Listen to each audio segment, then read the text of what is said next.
Hello guys, আজকের আমি বানাচ্ছি গ্রিন স্যালাড।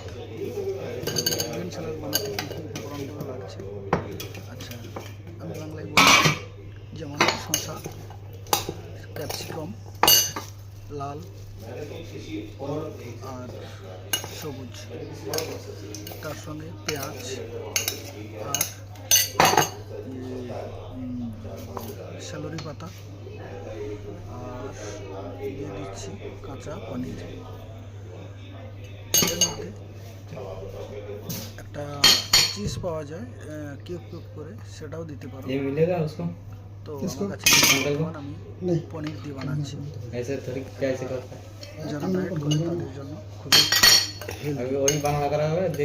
তো এতে মিক্স করার জন্য যে উপকরণ, 2 চামচ অলিভ অয়েল আর সামান্য অল্প গোলমরিচ,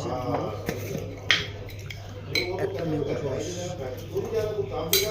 স্বাদ অনুযায়ী লবণ দিয়ে মিক্স করে ব্যাস দিয়ে দাও, রেডি।